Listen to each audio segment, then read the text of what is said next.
Hello there friends, welcome back to another episode of Generation Tech. My name is Alan. During the Vietnam War, you had a confluence of events that occurred that made life very deadly for your average commissioned officer within the US Army and US Marines. This was a conflict that took place in a far-off foreign land which had very little connections to the States. The US federal government had been pushing the domino theory since the Eisenhower days, which imagined that if Vietnam fell to communism, then Laos, Cambodia, and potentially even Thailand and Burma would fall as well. This was seen as a genuine possibility by the country's political elite, and it's another example of America's most common mistake when it comes to foreign policy, and that is getting involved militarily in an area of the world where you really don't understand the culture and history of what's going on. And I think even though it was the middle of the Cold War, a lot of Americans didn't believe in this domino theory, and so support for the war was quite low. There was also the fact that it quickly became apparent that the United States had no real plan in how they could end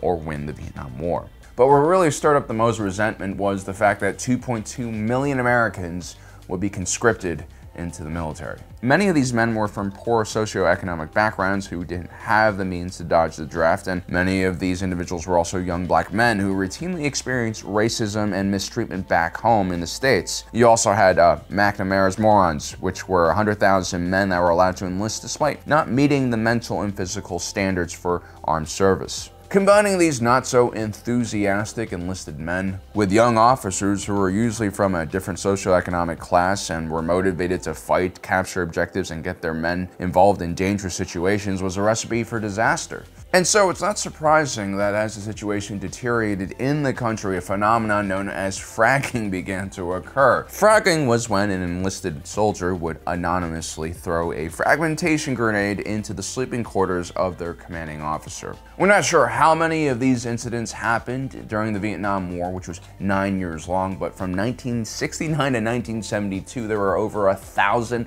documented occurrences of this happening, which is kind of nuts. It's especially hard to tell if fragging had occurred in frontline units where enemy fire could easily cover for a little bit of blue-on-blue action. The phenomenon of fragging is quite extreme, but it actually can teach us some really important lessons about power dynamics even in everyday life, and that is the power structure needs to be propped up either through respect or rules and regulation. When you don't have these things kind of revert back to, the rule of the jungle, which happened in the bush quite often. The enlisted men would outnumber the commissioned officers, and if you treated your men poorly, well, this is kind of what happened. During the Vietnam War, fragging kind of got out of control, and a lot of this also had to do with what was going on back home in the United States. The country was polarized along political, racial, and socioeconomic lines, perhaps just as much as it is today.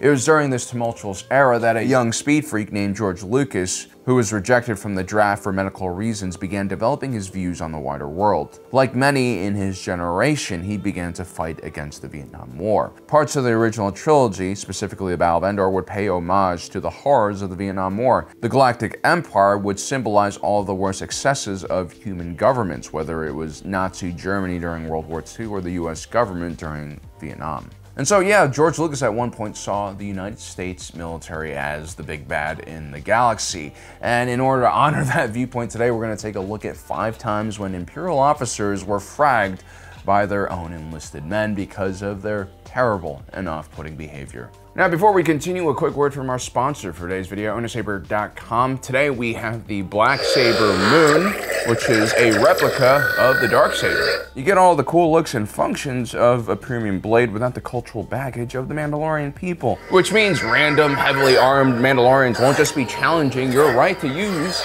this awesome weapon. saber.com also has this really cool lightsaber scabbard. And when you light it up, it even has this cutout in Arabesh that says saber, which is pretty cool. The scabbard is a great place to holster your saber when cosplaying, or if you enjoy practicing your quick draw attacks, I recommend this product. The scabbard works with all saber.com lightsabers, except for the Black Moon because of its unique blade shape. If you order a Padawan or Master Saber, you can get a scabbard for 50% off. If you purchase a replica saber, you get the scabbard for free. Just add all of the items to your cart at checkout and discounts will be applied automatically. We also have a promo code MAN20, all caps, and I'll give you 20% off of your purchase. Check out the description below for more information, and thank you for your patience. On to the rest of the video.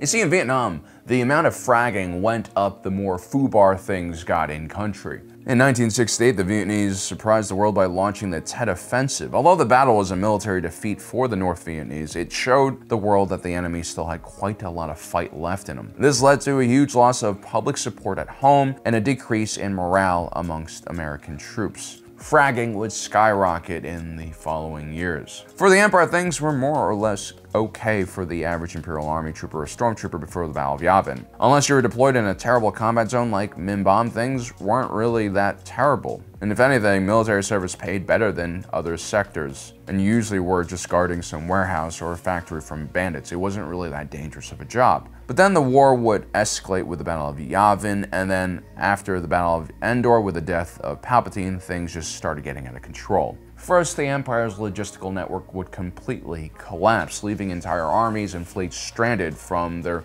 much-needed resupplies. As the situation degraded and things became more ad hoc, discipline would begin to fall apart as well at the unit level. Once it was clear that the Empire was no longer on a road for recovery, even the hardened Stormtrooper corps suffered defections.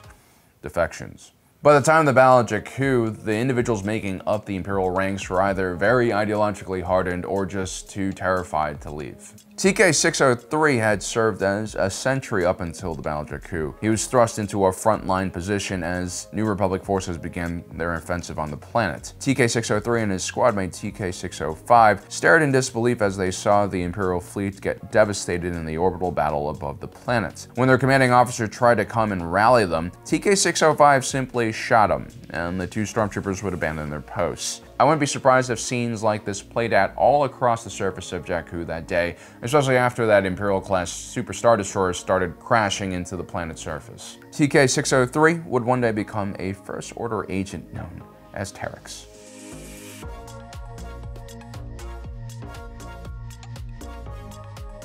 Not every Imperial unit would disband after the Battle of Jakku. A select group of the most hardened fleet and ISB officers would follow what was known as the contingency plan, a set of orders created by Palpatine in the event that he died. One part of the contingency plan was known as Operation Cinder. This was a scorched earth policy that Palpatine wanted carried out against some of the most loyal planets in the Empire. Palpatine would use a variety of different super weapons, including weather satellites, to wipe out all life and infrastructure on these formerly vibrant and rich planets. Army marksman Migs Mayfield was a part of an operation on the planet of Burnin Cone, one of the targets of Operation Cinder. Mayfeld was in a division-sized unit, and he was facing stiff resistance on the planet. ISB agent Valen Hess had taken over command of the entire operation and decided instead of letting the battle play out, he wiped out the entire city and sacrificed Mayfield's division to get the win he needed. Thousands would die needless deaths. As a result, Mayfeld would lead the Empire and become a full-time mercenary. Many years later, he would accidentally run into Valen Hess while on a job on the planet of Morak. Valen doesn't recognize who Mayfeld is, and when he starts making a toast about the Empire in front of him, Mayfeld can't control his hot-headed ginger self and ends up gunning down the ISB officer. Worth it.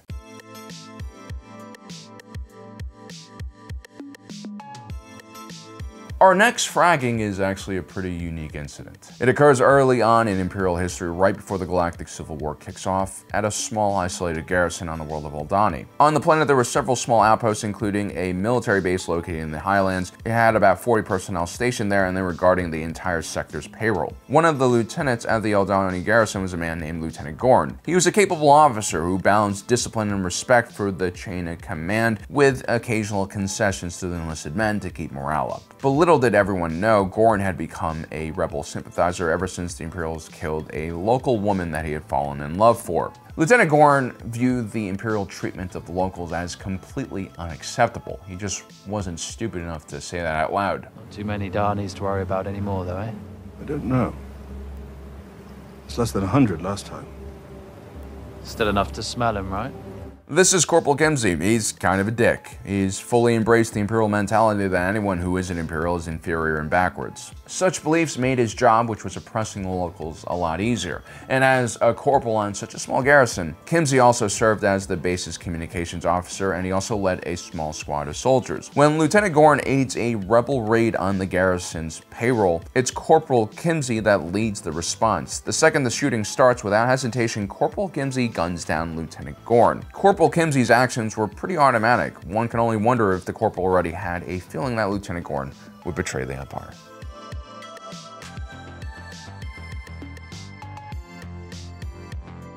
Gideon HASK owed the Empire almost everything. As a child, he lost his parents to a rebel terrorist attack on the orbital shipyards of Kuwait.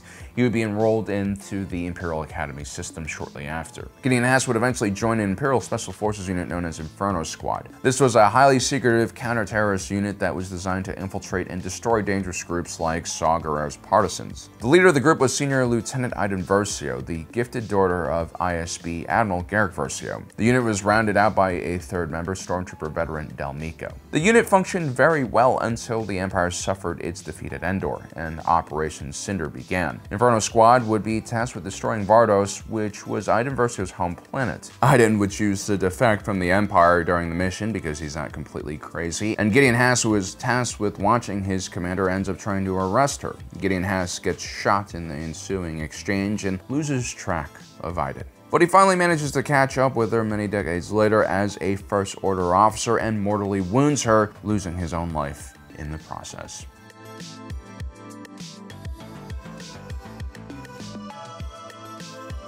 I think most of us were surprised that CROSSHAIR lasted in the Empire as long as he did, especially considering the fact that he wasn't the most loyal Imperial soldier. He killed several members of the elite squad that was appointed to him. The guy really doesn't like non-clones, and I was really sure that he was going to kill Vice Admiral Rampart after he left him dead on Camino. I also thought he was going to kill that whiny little Imperial officer on Desix. I mean, I don't understand why so many of these stupid Imperial officers thought that it'd be smart to mouth off against an extremely accomplished and creative assassin, marksman, like CROSSHAIR. But for some reason, he doesn't kill any of these individuals. But then we meet Lieutenant Nolan. I knew right away from the fur lining around his collar, his complete lack of situational awareness or care for the clones would finally bring out the best or worst in CROSSHAIR. On a mission in Barton 4, not only does Lieutenant Nolan repeatedly insult CROSSHAIR and the clones on the base, he gives one terrible order to the clones after another, and then finally sends CROSSHAIR and Commander Mayday, the only two clones left on the base, on a suicide mission with no support. When CROSSHAIR and a wounded Mayday miraculously make it back, not only does Nolan refuse to give Mayday medical treatment, he reprimands the clones again for not completing the mission. When Mayday dies shortly after in CROSSHAIR's arms, the sniper has had enough finally and shoots Nolan. In CROSSHAIR's defense, he did follow proper military procedure by addressing Lieutenant Nolan as a lieutenant before shooting him in between the shoulder blades. Let this serve as a reminder to all of you out there that the most important thing for any military force is the relationship between the enlisted men and the commissioned officers and the non-commissioned officers in between.